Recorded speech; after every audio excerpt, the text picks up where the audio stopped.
Hello, everyone. Welcome to Switchcraft, the fingerboard podcast. My name is Jana, and this time I'm joined by someone who's very well known in the fingerboard community. Say hello to my guest and fellow German, Nico Frank. Hey, what's up? Nice to be here. Yeah, cool that you could make that happen. Yeah, so I think a lot of people know who you are. I think you're pretty much the modern equivalent to Mike Schneider for a lot of people who are coming up, which means like you're one of the first AC fingerboarding and doing all the cool stuff. Yeah, want to first get to know you a bit or know a few things about you. So, when did you pick up fingerboarding and how did you get first into it? Um, well, that's quite a while ago, actually. I started fingerboarding 2007 in September, actually, and That's right after I left. Like, I you like, think like 2 months after I left the scene. yeah. So you've been fingerboarding before and then stopped and then Yes. started again. Yeah, started 2001 and left the scene after Fast Fingers 2007. That 2001 was I was Yeah. 6 years old back then. Yeah, I'm a few years older than you. I was like 13, uh, turning 14 back then. Yeah, sick. Well, nice. Yeah. Anyways, first off, thanks for the nice words in the beginning. I don't know if I'm the, how did you say it, the equivalent of Mike? I don't know if Yeah, the that's modern true. times equivalent. But thanks for that, first off. And getting back to your question, yeah, 2007. And then there was a good friend of mine who was sitting right next to him in school actually, and he was playing around with tech decks, and then suddenly everyone was playing around with tech decks, and I was always like, dude, stop playing around with these things. It's so annoying. Like, don't Yes, do it is. it. And then somehow I got myself my first tech deck do because there was a store called Catapult in my hometown, which was not the fingerboard store. I'm probably gonna tell a bit more about that later on. It Ah, was like okay. a clothing store before. Like they Ah, they okay. they sold streetwear and all that kind of stuff and tech decks.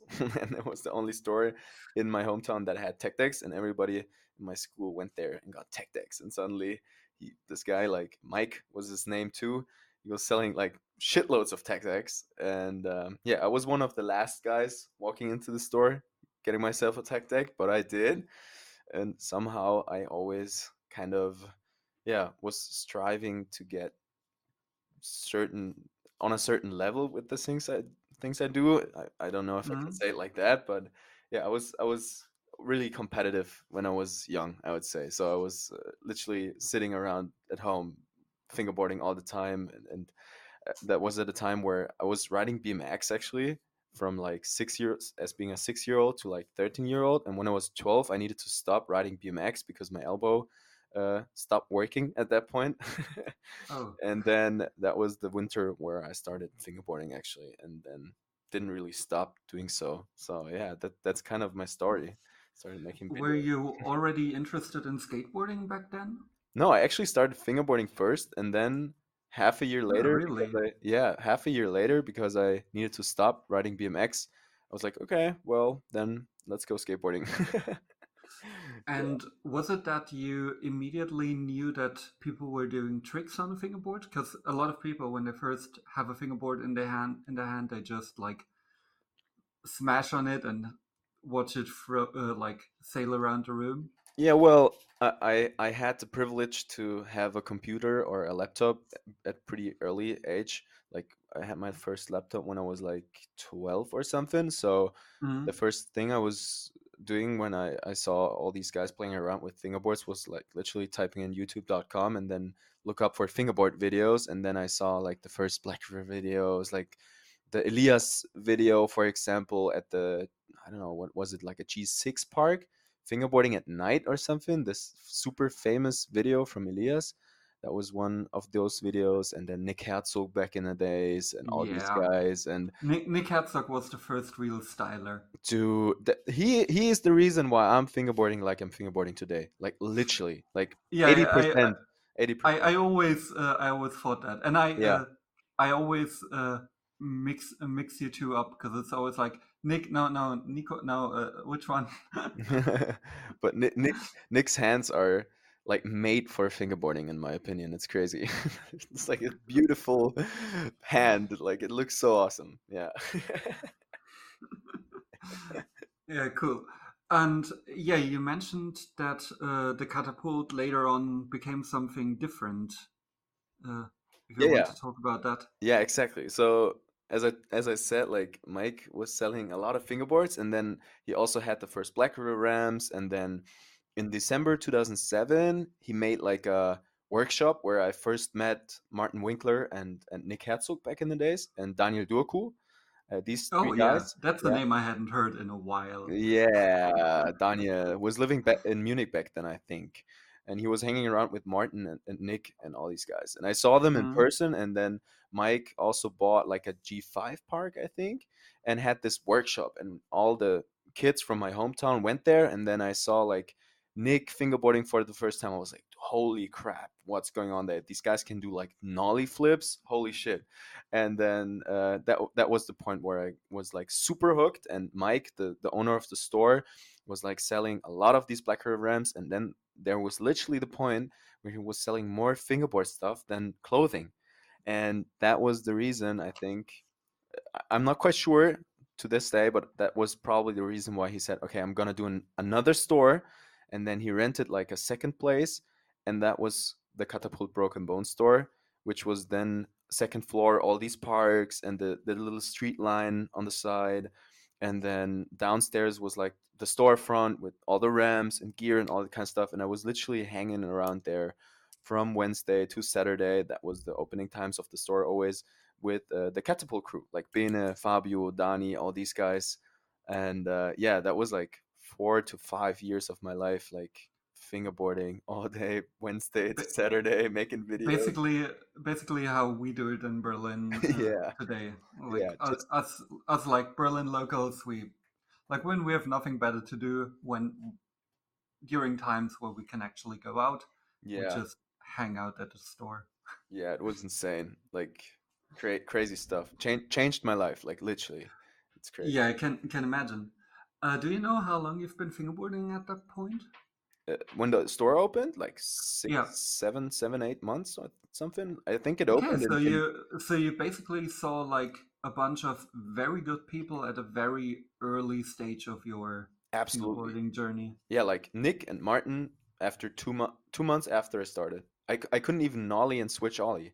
Like when I saw Nick doing like nollie flips and nollie heel flips and stuff like that, I was like, holy crap, what's going on there? And then I was hooked. Yeah, I think I like it took a good 3 years. I think for the first time I actually went to a contest and met other fingerboarders. Yeah, yeah. I think that's also the reason why like I saw it not just on YouTube, but like in person, talking to these Mm, guys, and then we were like 5 kids, like as I said, the whole Catapult crew, as people knew it back in the days, and we were playing Game of Skate all day and learning super yeah, fast, and I think that's like same what we do in Berlin now. yeah, exactly. It's like yeah, it's different if you have people around you that are Yeah, better or you know you get good so fast yeah, because yeah, exactly. I always say you only get good when there's someone better than you around you. Hmm. Like playing games of skate against people who are better than me at fingerboarding helped me improve so much. Yeah, yeah. And we were playing Game of Skate all day long when we were kids, like 14 year olds in the store and all the parks. Oh man, what a good time. Ah. Yeah, I can imagine. Yeah. So who were like are some of the locals from back then still around, or are you like the only one surviving in the fingerboard scene? Actually, pretty funny question. Like last year, I think maybe you saw it, like the new bondage video. Yes. There is like three of those guys in the video, like Bene, Fabio, and then oh no, it's just two guys. Yeah, but they're still ripping at some point. Like maybe not as active as me, or not maybe Mm, making so much videos, but they're still out there, and I still see them at some point here and there. And yeah, last year we had the trip to the Ozzy Berlin store, and then made the I video. remember. So the old times, yeah, it was awesome. Nice.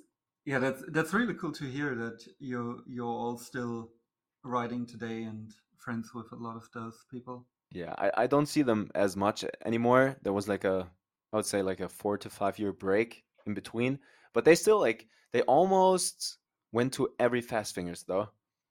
Like just two or three of them, 3 years of them, they didn't went there. But yeah, Crazy. That's a lot of events yeah, between them. Yeah, I only went to a couple because yeah, I had like a 9 year break and now they don't exist like that frequent anymore as they used to.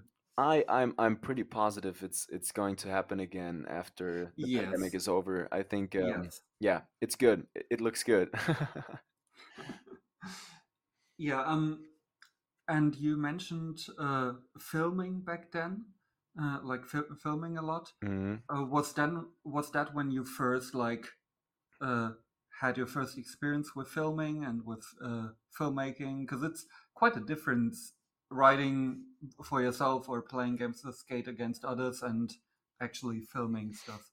Yeah, yeah, absolutely. So I had my first camera also in 2007, I think, and it was on tape. That was in times where YouTube was like ratio 4 to 3.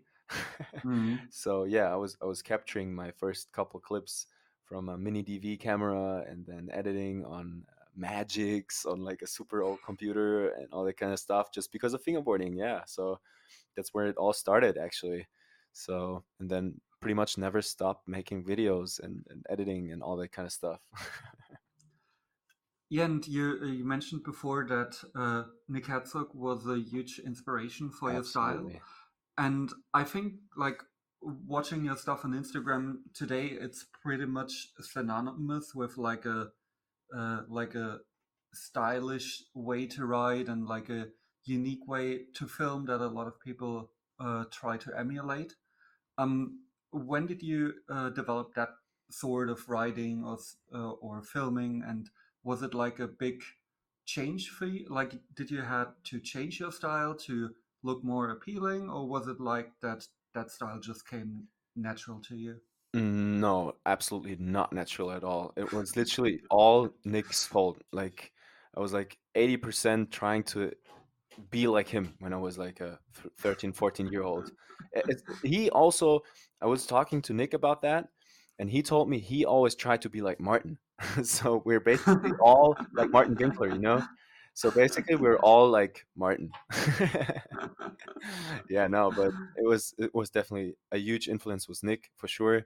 And then Elias too a little bit. There were a couple of Yeah. guys that really influenced the way how I fingerboard. And then there was like a, I think after like 3 years of fingerboarding, there was like a little shift where more skateboarding influenced my fingerboarding, because I saw I started seeing fingerboarding more like a imitation of skateboarding, more and more and Mm, more. The deeper I got into skateboarding, the more I understood the physics of skateboarding, the more I wanted to copy it. And then I started developing my own kind of style, I would say. Like it took like it was like 3 to 4 years of imitating.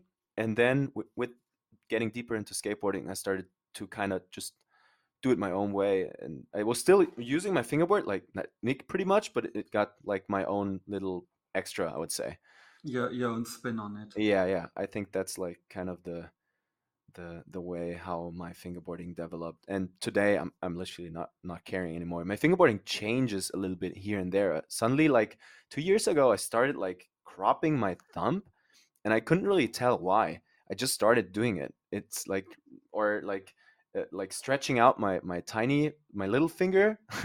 Your pinky. Yeah, Yeah. the pinky finger, exactly. It's like it's changing over time, but I can't really explain why. It's just moving. It's Yeah, a couple of years ago, I switched from stretch string and pinky finger to like completely tucked, and now I don't move them at all when riding now. Like yeah. not landing like anything, but yeah, I remember that being like a big struggle. That's why I asked if it was a big struggle for you adjusting to a different style. No, it was pretty easy. Like imitating was not a problem. Like Ah, okay. that was always not that huge of a problem. But it's like I remember back in the days, I didn't want it to say that I'm doing it. I always was like, oh no, that's like my personal style. And today I'm like, dude, come on, it's all Nick. Yeah, it's pretty funny. Yeah. And when did you develop your filming style? Because like you film like really close to your fingerboard, and this is like pretty much common with a lot of people in Instagram now. And I think a lot of that is attributed to your videos. Because yeah, like I Mm, think you were one of the first who started doing that a lot. well, so I remember back in the days, my choice, the camera I was choosing back in the days, I was always asking people, no, what's the right camera and here and there. But within the past couple of years, I kind of understood how cameras work, like shutter speed, what's with the Mm, aperture, what's with the ISO and white balance and all that kind of stuff, and frame rates and what do I need. And so I developed kind of my own kind of view on what I need to make fingerboard videos and what fisheye is good, what not. And I was just kind of looking into it and then started creating my own style. But the close up videos, to be honest, I mm. saw they're keyframe tracked. I don't know if you know that, but I filmed Ah, them no, from no, no, I didn't. it's a little bit from far away, and then Mm. afterwards in post I keyframe track the clip. So yeah. Oh, that sounds like a lot of work. No, it's not that much work. It's super Yeah, easy in Premiere. yeah, I think if you know what you're doing, it Yeah, gets yeah, it gets easier. yeah, yeah, sure. And that idea I got from Andre. Like I don't know what's his Instagram. What's his Instagram? You know that? No, it's like Petite Skate. Is Oh that yeah, right? yeah, petite skate. Yeah, Yeah, yeah, that homie. I saw that yeah, he was keyframe tracking his from stuff. Portugal, right? Yeah, I think so. And he was Yeah. keyframe tracking, and then I was like, damn. But he was using like a super shitty camera, and I had like a Sony at home, which was like 120 frames per second and super good autofocus. That is important too. And I got like a super nice lens for it, which is super clear and all that kind of stuff. And I was like, if I'm gonna do it with that autofocus and then just get a little bit closer, I got super good clips. And then I saw, which was pretty interesting, that the algorithm really liked these kind of videos because people were watching it over and over again. And if there's one thing that the algorithm likes, then it's watch time. And if you have like a single clip that is average, like the average watch time is like 400% because everybody's watching it 4 times in a row, that's Hmm. like a sign for the algorithm where it's like, damn, that needs to be nice content. Let's put it out there. Yeah. And that's why these videos get viral effects as a little. Yeah, and you now like do something similar to that as a job with social media, right? Yeah, yeah, mostly, but like, oh damn, that's a long story. So after I think I'm gonna I need to get back in time. I started making videos as a job when I was like, I don't know, in school actually with 17, and then I had a job here and there and did this and that stuff, and then I had an online shop, and then I stopped the online shop 2 years later, and then I had like a little agency where I was doing like social media work for other companies, and then yeah, stopped making videos in like 2018 or something, and now I'm just doing consulting work for online shops actually. So there's still Ah, a lot cool. of social media work, but I'm not filming anymore as a Mm, job because it's just I have this YouTube channel, like a different one, not the fingerboard one, more like a storytelling one. It's called Frank POV. I don't know if you've seen that one, and that no, I takes don't like think so.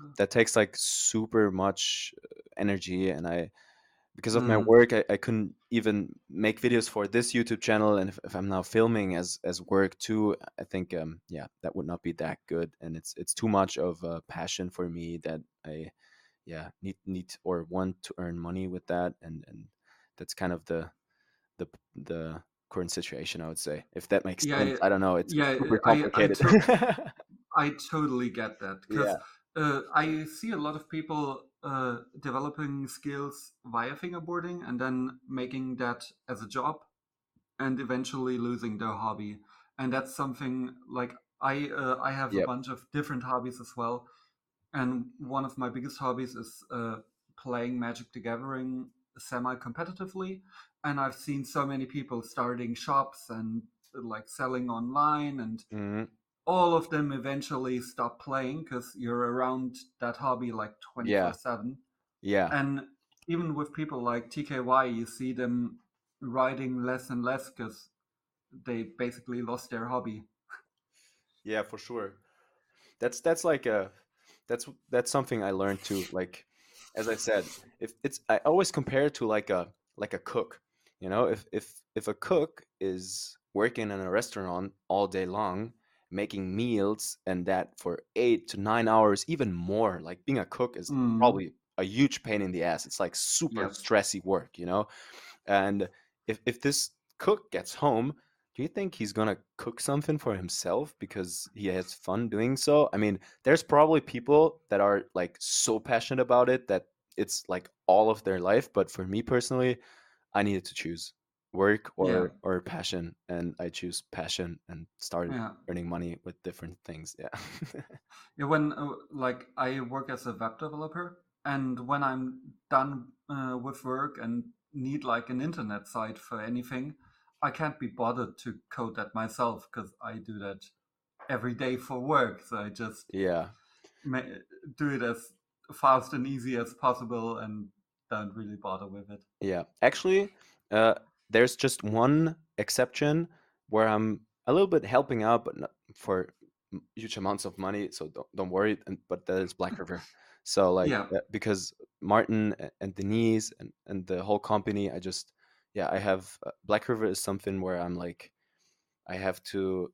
I'm so thankful for Martin and Denise and all these guys like bringing all this stuff into my life that Mm, literally I was sitting with Martin, like the boss from Black River in Black River City at some point, and I was just saying like, dude, you are one huge part that kind of changed my life because without Black River, same for me. Same for me. without Black River, a lot of things like nothing would be like it is today for me. It's super crazy. Like probably maybe a little bit different, maybe it would be like awesome too. I don't know, but I'm just like I know that I have certain skills where I can help Black River and where I can Mm, help grow the scene and help make fingerboarding better and get it to people where I know they kind of have a misconception of what fingerboarding really is and all that kind of stuff. And because I know I can do it, I'm helping out because I kind of feel like that's my I need to do it. Like if there's anything I can help with at Black River and in general in fingerboarding, I'm always doing it, always trying to give something back, you know. And that is a little yeah exception on where I'm still doing videos here and there on a let's say work basis, but it's more like a passion project for sure. Yeah. yeah. Yeah, you're making my work so much easier today because this is one of the topics I wanted to talk to you about.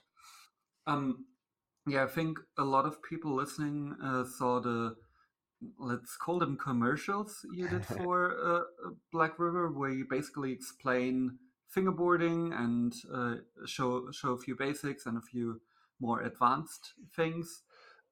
Yeah, can you tell me a little bit how that came to happen? Because I think that's the first time I saw something that was like produced as a commercial type thing that's not aimed at the scene. Because there have been things that were done for the scene or things for other like nothing to do with fingerboarding that incorporated fingerboarding, like the TV ad thing TKY filmed for the Edeka like 15 years ago.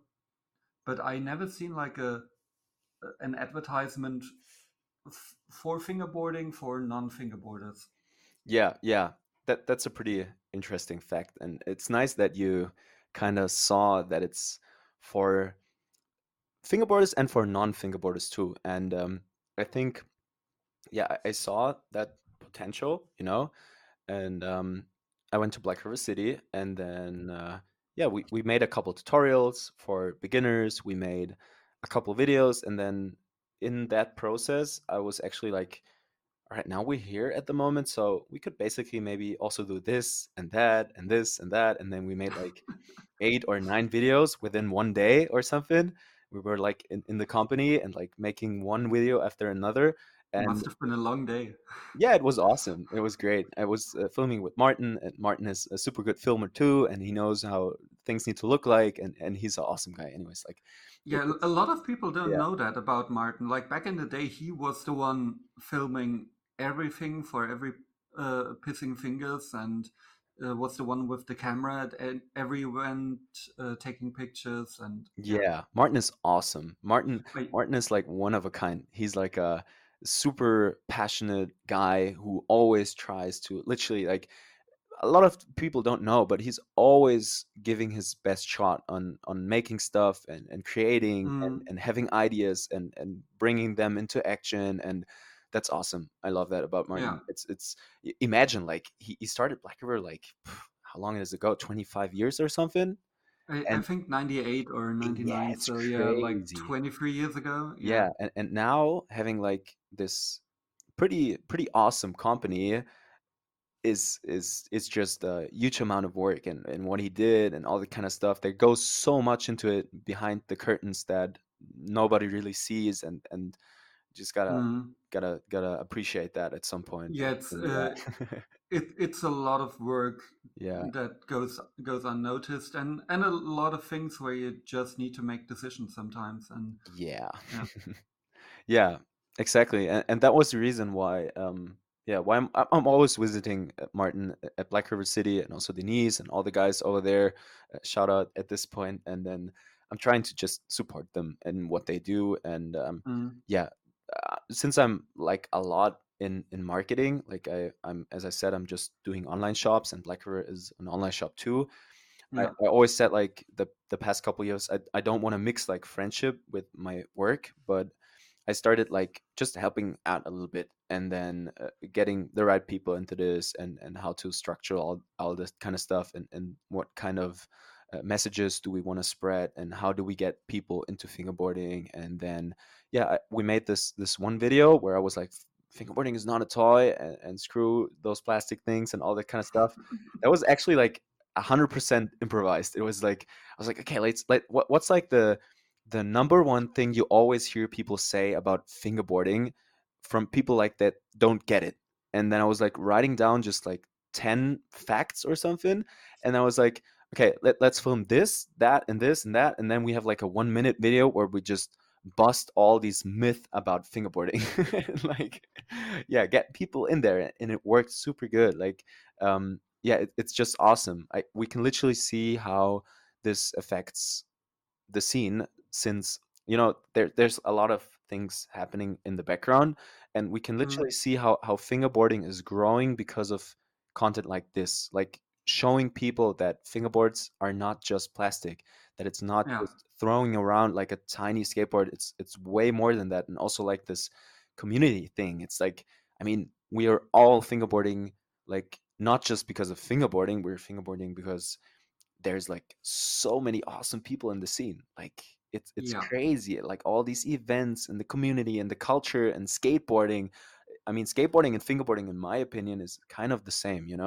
And yes, people need to understand that. And if you can systemize this process of getting someone that doesn't know what fingerboarding is into realizing how awesome it is, makes fingerboarding bigger, makes the community bigger, and that's kind of what I try to help them out with. Yeah, that's pretty and much it. and I also really like I worked in marketing firms for like since 2007, so Mhm. for like 14 years now, on and off.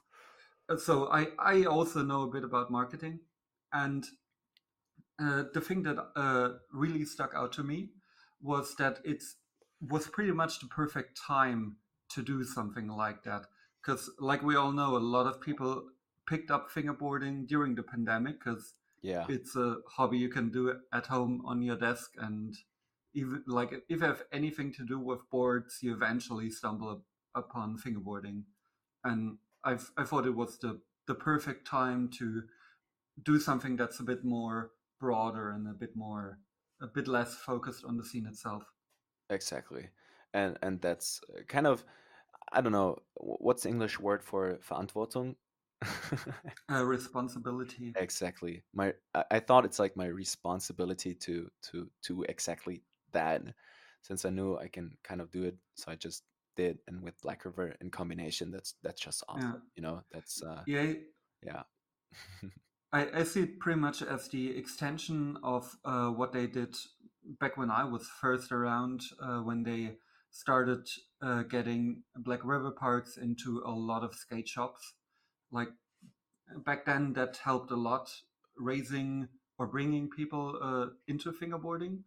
And this is basically the modern day equivalent where it's less about physical stores and more about yeah focusing about like doing stuff online. Yeah, for sure. And there's also one awesome part about that, and that is data, actually.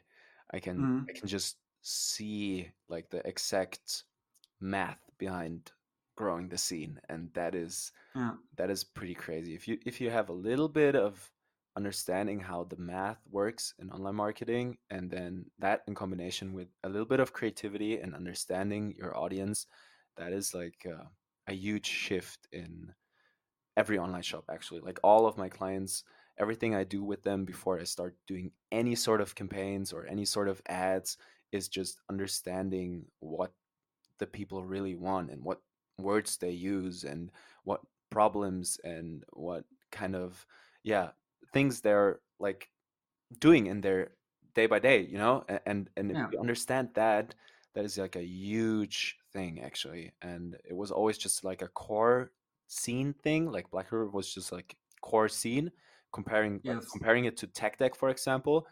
And now Black River is starting to get to a point where we can all together, like, and that's also a very important point. We all can like it's our responsibility to make fingerboarding bigger, you know. It's in mm, all in our hands, because people get inspired by other people showing people how fingerboarding is, what it's all about, you know. And if you can like put that into like numbers and show it, and you can see that fingerboarding is growing with like data, that's like super awesome. And that works like to this day, and that is super insane if you think about it that way. Like if you all like put our powers together, like the Aussie Berlin shop as a local shop, Black River, and Mike in the States, and Nash from Sorry for Fingerboarding has also yeah, huge responsibilities, like all these guys, and also Asia and Australia. If you all like understand this very thing, like and put all the powers together, we could grow fingerboarding like to a level where it's like super awesome, where we could even start talking about having like the world championships or like some sort of online competitions like the battle at the gram, for example, on like a mm, super professional level. Like really, yeah. like imagine like people playing darts, and people watch it online and start screaming 180 and all that kind of stuff. Why should we? I've been watching like pro gaming and other and like playing like people playing physical Magic the Gathering cards. Like Yeah, I've been watching that for like 10 years plus on Twitch and all the incarnations that came before Twitch, and always thought that that's something we can really step up. Like trying to figure out a good way to broadcast a contest is like a thing I would like to help or like to bring to the community eventually. yeah. So if there's anybody listening, I mean, there's this homie from Argentina, Mauro. I don't know if you know him. Yeah, of course I know You Mauro. know Mauro? Yeah, he's like a He's amazing. yeah, he can code and stuff. And I was talking to him like Yeah, he's also a web developer. yeah, exactly. And he was already like programming some sort of Stalaton thing or something. And I Yeah, he did, but yeah, yeah, yeah, it's just super difficult because you need a huge concept and all that kind of stuff. But if anybody is like, there's like so much potential in all that kind of stuff. yeah, If you were able to like stream a legit event where people understand fingerboarding onto YouTube and Twitch and all that kind of stuff, that would be so insane. yeah, Like that would be yeah. so Like sick. I always dreamed of, because we already have people with microphones doing commentating, Hmm. and just feeding that into a computer, having like a bunch of different cameras and someone who cuts between the cameras and having the audio feed in. I think that would be such a cool way to bring fingerboarding to a bit more professional level. But it's also a huge pain in the ass, which is why it hasn't been done before. Yeah, it could be simpler actually. So I was thinking about like having a page where people, for example, log into with their phones, and then it's just Game of Skate, for example, and then you have like a page where you can log in with like the companies as like the sponsors with all their team riders, and then you have like some sort of scoring system. So you play, for example, I play against Mike Like an Schneider. open season thing. Yeah, yeah, some sort of that kind of stuff. Like for example, someone who's not, started fingerboarding 2 years ago, has like there's like different rankings on the page, and if you play Yeah, against someone who's in a higher rank and you win, you get like more points for your personal ranking, and then you could like just log in people, play Game of Skate, and then have like some sort of ranking system and teams with the sponsors and all that kind of stuff. That's what I was thinking about, yeah. or like a stylathon Mm. format, that somebody Yeah, with and voting. like a ranking like that is actually something I'm really familiar with, because that's like basically how Magic the Gathering tournaments work, Yeah. and you have people calculating tiebreakers in their head and being like, okay, I need to do this and this, and then I can lose whatever I want, and I still am like at the top of the tournament at the end of the day, and my percentage goes up like 25% if I lose in the next two rounds. And so yeah, there could be a like there are already systems for those kinds of things. Yeah, exactly. It's just I'm not quite sure if you want to like score fingerboarding in that way, because then it starts to get like super competitive, and I don't know if that's like matching up with the culture of fingerboarding that much. Mm, But the idea itself is super crazy. I mean, but that's yeah, that's always happening. If you look into skateboarding and like street league and now the Olympic Games next year, yeah, maybe it's getting competitive at some point. But at the same time, it's still, and I hope so, that even though there's Olympics and all that kind of stuff, that the core of the scene and the culture still stays the way it is. And I think fingerboarding is also able to do that. Yeah. yeah. Like my dream for like world championships always has been to do like events at the same time across like two or three continents and have the same park everywhere, and then like yeah, just have people from Germany playing in a final against someone from the States, like in like actually in their respective continents. Yeah, that would be so awesome. Yeah. But another thing you mentioned earlier when you talked about that you I feel like it's a responsibility to teach. Um, you've been compared to this fingerboard generation's Tyler Rosenbauer, who, for everyone who's a bit newer to fingerboarding, he did a bunch of tutorials for the Disney Channel a couple years back. And yeah, you're basically this generation's Tyler Rosenbauer. Uh, do you look at because I know you've done tutorials for the Black River thing, right? Yeah, yeah. Like the new ones on the day we were filming, as I said. Yeah, Yeah. those were my like first tutorials, I think. Yeah. Did you look at other people's tutorials first, or did you basically know what you wanted to teach to people or how you wanted to teach? Yeah, no, not at all. And I also that's pretty funny. Like when we were filming the tutorials, I realized that it's not that easy to kind of do it. I was literally, It's so hard. yeah, yeah, it's not that easy. But I figured if I just take a piece of paper and then write down step one, two, three, four, five, and then maybe put a little bit extra in there because I don't want it to explain it in a way where like I know, okay, put your finger here and there and then just do ollie. There's a couple extra things, and what I at least did with fingerboarding is I always thought about the way I do tricks quite a lot. Like for example, if I would do like a switch hard flip tutorial, I know that there's like some certain hack to it. Like a switch hard flip, for example, is not that hard if you just imagine doing a switch frontside flip and then just quickly turn your hand back.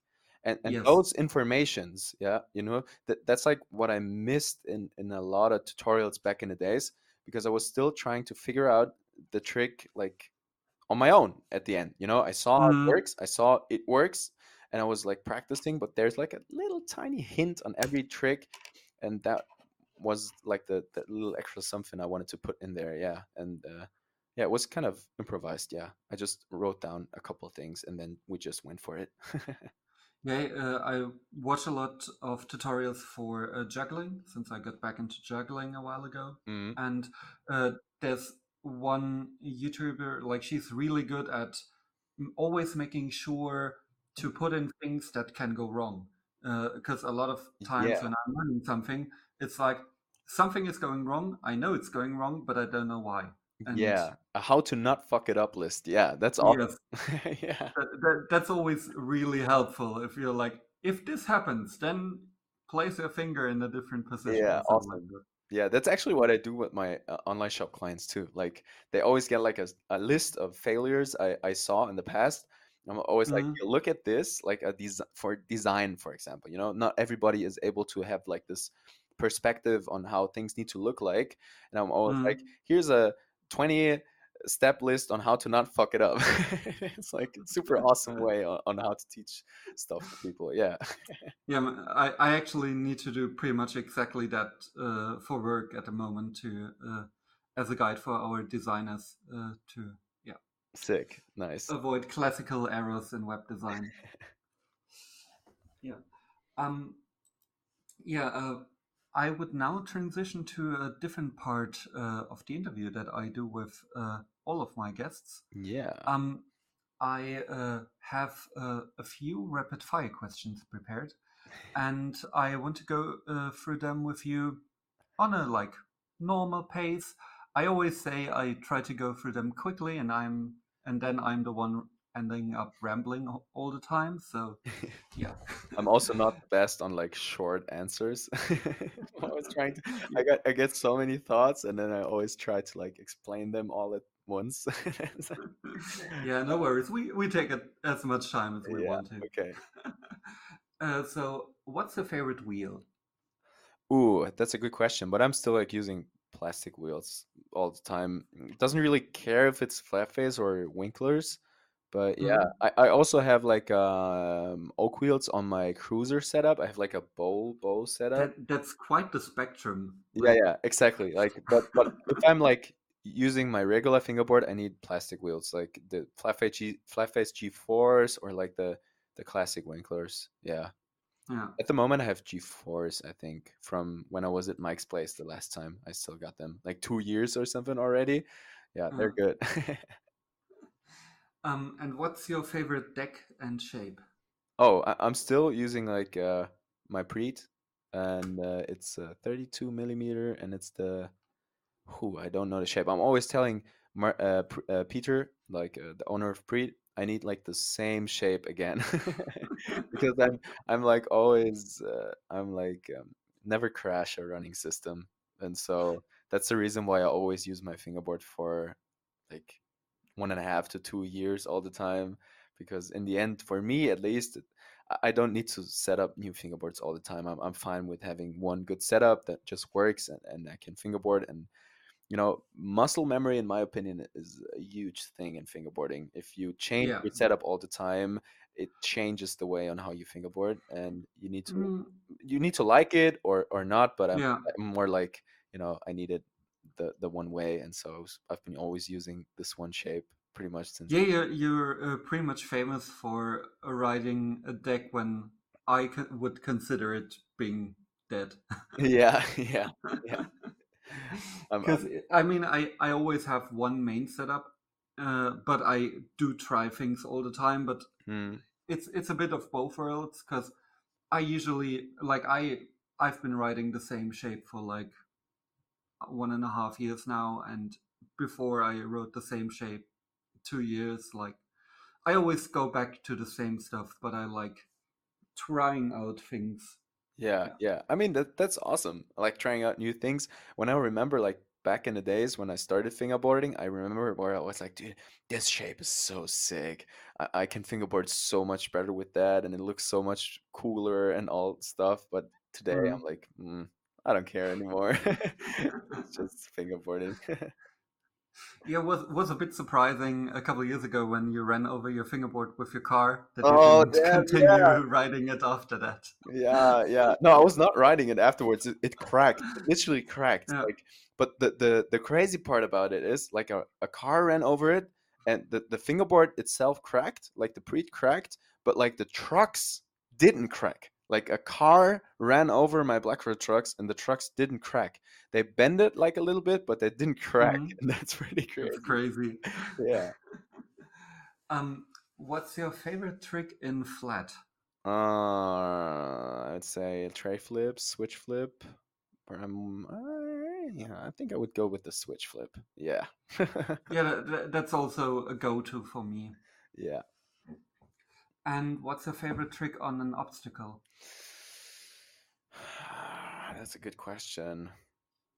I'm always doing like if I start fingerboarding, I'm always doing like a couple switch flip front crooks and then a kick flip front feebles and then everything that is like pinched. I don't know. Mm, I like pinching my tricks because then it feels like skateboarding the most. And so everything like yeah. crookeds, feeble grinds, yeah, that's the tricks I like. And what's your favorite song right now? Ooh, gotta And ask. as ever, I probably haven't heard of it. Um, right now, like you want to hear the song which I'm listening to right now? Yeah, sure. Your Actually, favorite like song right now. in Spotify, I need to open up Spotify real quick. Wait, hold up. My good friend and employee Moritz is sitting right next to me, and he's looking up for the track real quick. It was in my mix of the week, like 2 weeks ago or something. Hmm. Yeah, it's running right now. Do you hear it? Barely. Barely. Okay, can you shut down the music again? Stop. No, don't put it louder. No. Yeah, What's it called? it's called Switch by BIIG, right? Big Pig. BIIGPIIG. Big Pig and Okay. Switch. Yeah. Yeah, like I thought, I never heard of that before. Yeah, yeah. Yeah, I'm always trying to train my Spotify algorithm. I don't know if you know it, but it's the same like in social media. Your mix of the week is always like it's getting better the more you train the algorithm on how diversified your music is that you're listening to. And so I'm always getting like super cool tracks in my mix of the week. It's like a nice I level. I never use that function. Like I have like playlists for different genres that I listen to, and then I just throw on like my melodic death metal playlist for like Yeah, it's 10 hours, or my I don't know, black and fresh playlist, or a ska playlist, or whatever. yeah, yeah. If you have just like one certain genre that you're listening to most of the time, it's not that nice. But I'm listening to like so much different stuff because I just Mm. love music, and then it's nice to get like this inspiration from Yeah, for me it's the just a AI. couple of genres, and yeah. Um, what's your favorite obstacle? Mm, I got those marble planters. I think you saw them probably in one of my videos, maybe if you looked into it, like with the grass in the middle, and it's like Ah, yeah, yeah, it's yeah. marble, and it's just super nice feeling. It's like it's awesome. Outdoor or indoor fingerboarding? Indoor, definitely. I like going out there at some point. We got Patentamt in Munich, which is like a super famous spot. But Yes, I think a lot of people have seen it, even though they don't know the name of it. yeah, yeah.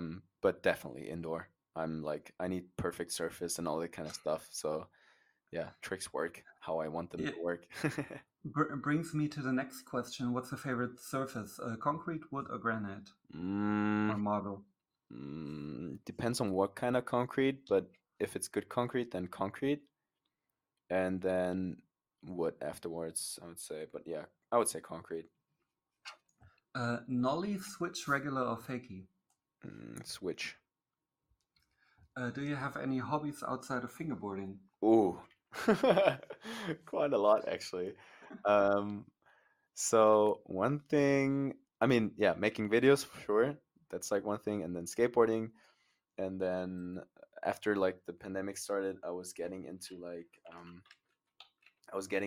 looping. I bought myself like a RC 505 loop station because Ah, cool. I was beatboxing like my whole life under the shower all the time, and so I started like looping my beatboxing and then like started like rapping on it and all that kind of stuff, and that's like super fun thing I like to do at some point in the week all the time, and then I also was using Rubik's cubes for a while, so I can still solve Rubik's cubes, and I like doing magic tricks, like all the sleight of hand stuff with cards. Ah, cool. Yeah, I did that like 5 years ago or something. So I still got a couple tricks, and then Nice.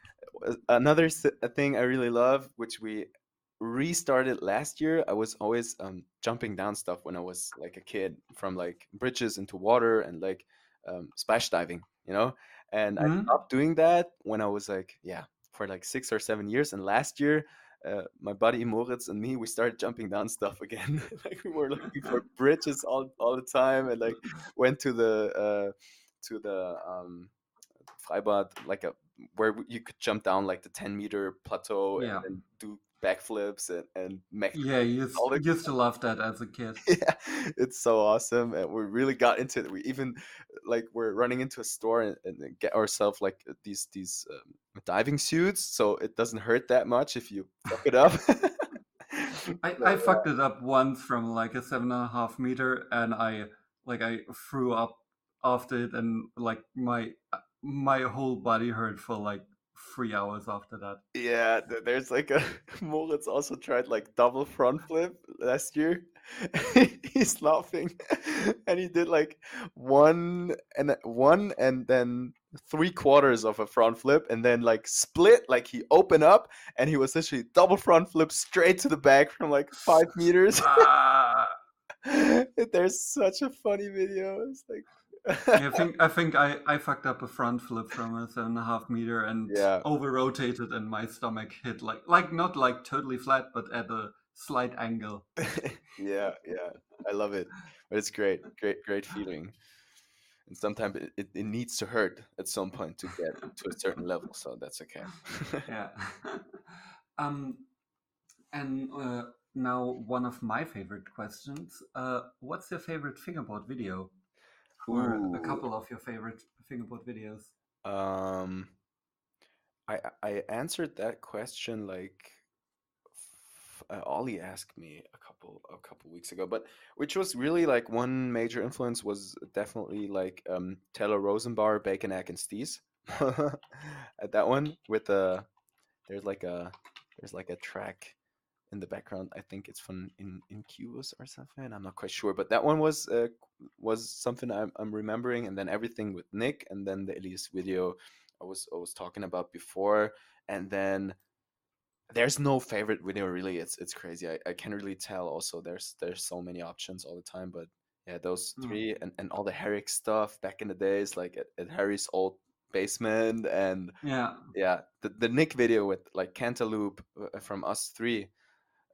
There's an awesome video of Nick being at Harry's place. That one was great too. need to check that out again. I think I watched it in the past, but haven't for a while. Yeah, yeah, it's Um, awesome. Groovy, if you groovy, could, jazzy, funky, bounce, bounce, dance. Yeah, if you could get one Black River park, which one would it be? I mean, the new one is pretty sick, but Yeah, it's certainly only written that like at the Fast Fingers, and Mhm. a lo- uh, you know there's a bunch of people at Fast Fingers.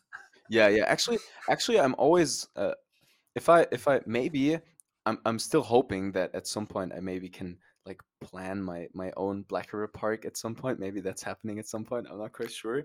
That would be dope. That would be super sick. And then I would have like a super low park, like nothing too high, no super huge handrails, like everything a little bit lower. And that would be probably So the opposite of how they were like when I first started. yeah, yeah, exactly. Like the exact opposite. But like the G7, I no, not G7. It was the one that is in the Black River store too. There's like one Black River Park still with the handrail in the middle that is like Oh a yeah, I think that's the G14 if I'm yeah, I'm not correct. I don't know it anymore with all the G13, 12, Yeah, 14. I only know a couple, and Mhm. I think that's the G14 or Yeah. 13. That one was pretty low, but I always was thinking like it was not made for doing like runs, you know? And I Yes, if I have a I park. like one end of the park and hate the other end. Yeah, exactly. It's just not that good for doing runs.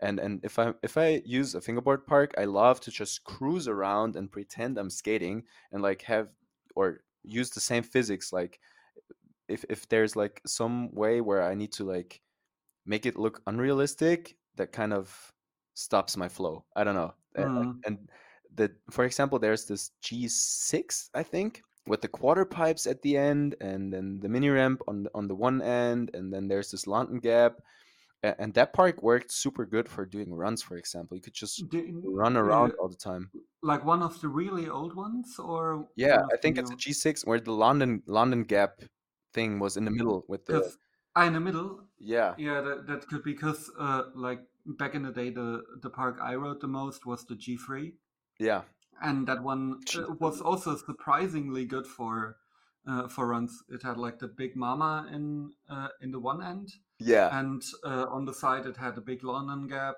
a steep handrail, uh, also like a quarter in between and a bank. And on the other side, it had also two quarters and like a bank to bank yeah. angled gap. And Yeah, yeah, if you can just go forth and forth all the time, that's just awesome. There's this one park at Fast Fingers all the time, which is also super old with all the colors, and it looks like a Rastafari park with like the green, yellow, red pieces. do you mean the one that's basically two or three parks Yeah, yeah, it's behind super each long. other? It's Yeah, super long. that's like those parks were my era. Yeah, I think I exactly. actually judged Fast Fingers where that one was used, Yeah, sick. but Damn, yeah, that's the so long ago. That's yeah, crazy. like first the G3 extended was like the first big thing. It was like two parks and it had like a big mini at one end instead of the big mama. Crazy. And like I think 1 or 2 years after there was the extended or whatever it's called, where it's Mhm. basically three parks and you could like I don't think even Ramon would make one lap around that park. That's a good one. Yeah. I, Someone needs to film him doing like a contest run and see if he can get around the whole thing. Actually, like when I did like these one take videos, and Yeah, I remember. yeah, exactly, and They look hard as fuck. yeah, yeah, yeah. It was always it took a while all the time, and but there was like the end of the video was like going like doing one line through the whole colorful park, I think, but Mm, like just one side, not both of the sides, yeah, and just ollies and things. yeah. I mean that's basically how Elias did a lot of his runs back in the day. Like he would just do kickflips in contests, Yeah, but he would do them onto everywhere and everything first try. yeah, Like the calculated run thing, like knowing exactly what you're doing and what you're not doing, is like a thing that I pretty much attribute to him being the first one to do, like to actually think about how you do and not doing like everything you can, like just because he's able to do every trick in the book. yeah, yeah, Yeah, yeah. It's super crazy.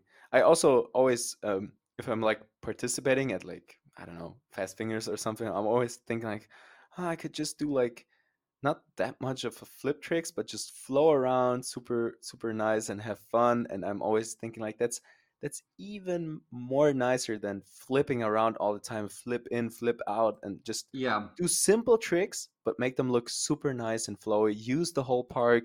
That's something Yes. I really appreciate. If there's somebody, Yeah. And when I'm judging, that's also what I appreciate as a judge. Because yeah. yeah. Um.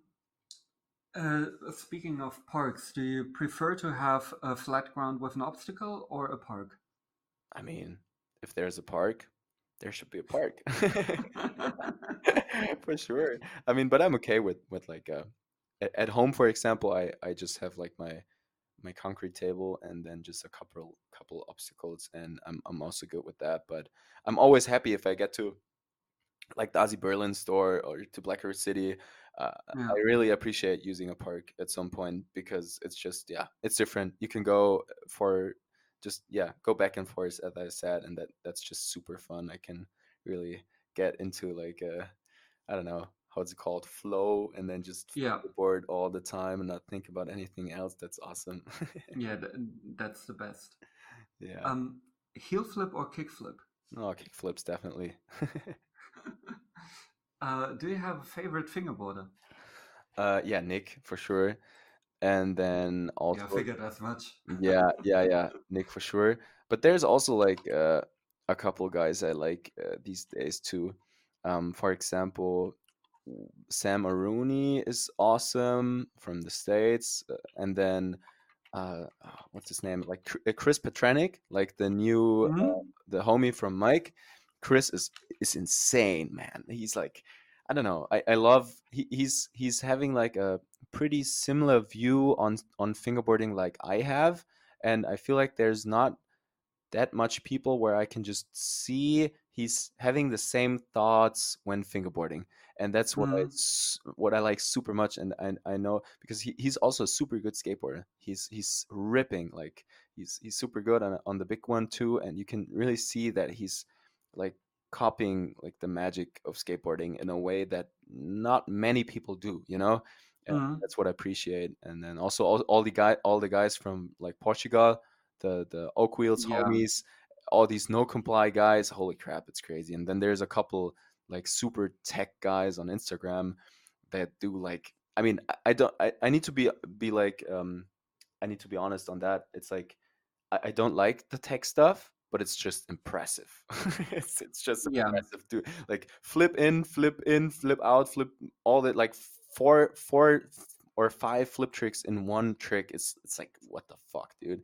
And like riding backwards and flipping Yeah. whatever. Yeah, it's crazy. Yeah. I also like seeing like flowy stuff much more, Mm, but I'm super impressed when people do the flip in between a grind and then do it again. And yeah. yeah, it's crazy.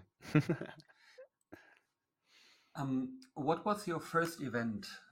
Ooh, but I think it was Fast Fingers. Ah, no. Wait, there was. I'm not quite sure. Like my first Fast Fingers was in 2008. So So number 11. yeah, not, it was the first World Championships, like where it Yeah. was announced Yeah. as the world first World Championship, Yeah.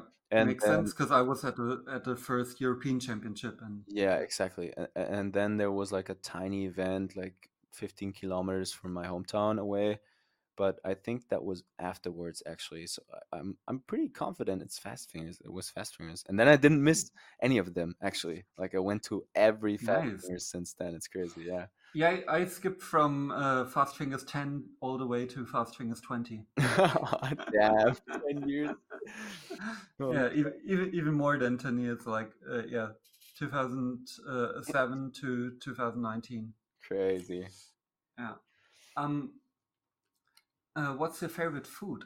Mm, hmm, that's a good question. Yesterday and today we had like wraps, which is pretty awesome. But Yeah. I would go like with the classic pizza probably. And what I really like is tiramisu. Yeah, I would kill for a good tiramisu. Oh damn, like a good self-made one. Ooh, Yeah. yeah, definitely. And Paulana Spezi, like the There's there's like a I literally have like tons of empty bottles standing around me.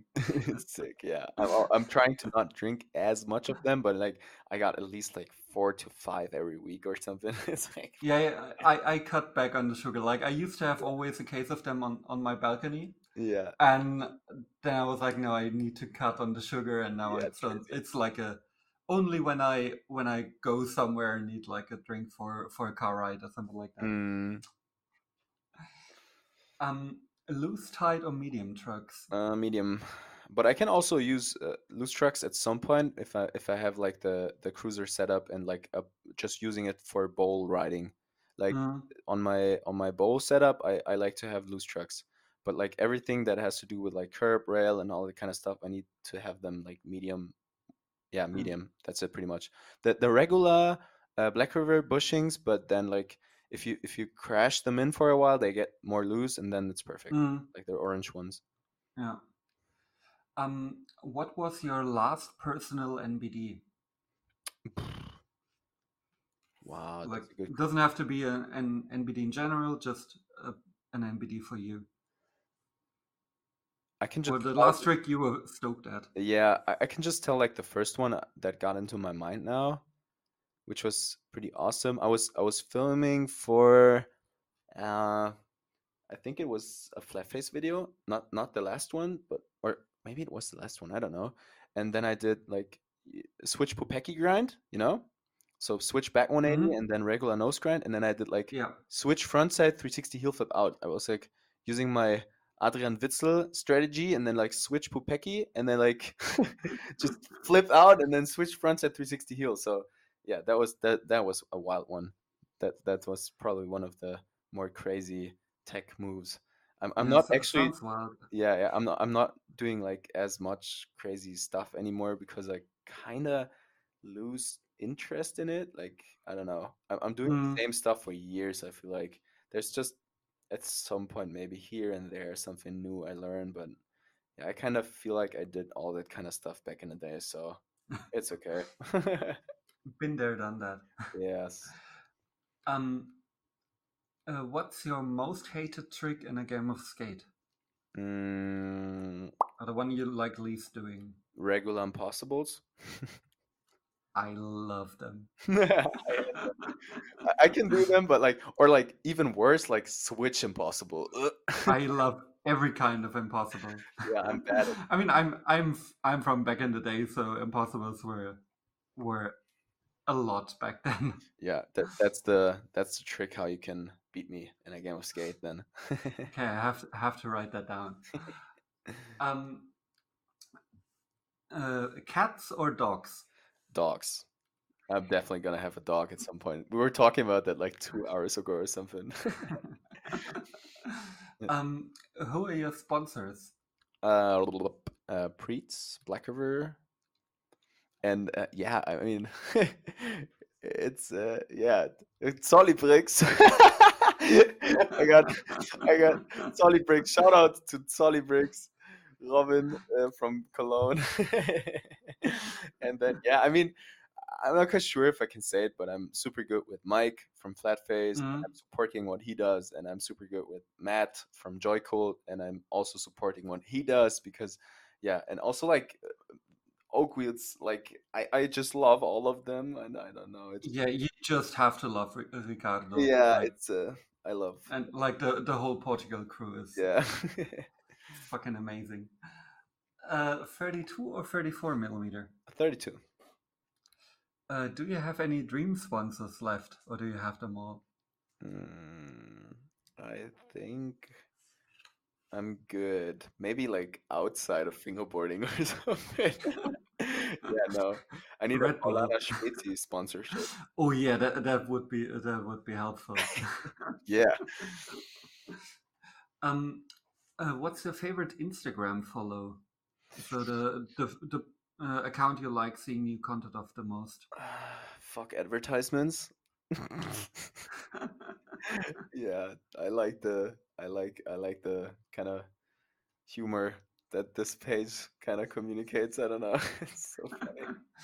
And the very last question: what's your favorite overall company? Damn, favorite overall company? Yeah, Black River. Yeah, figured. Yep. What else should I say? I mean, Yeah.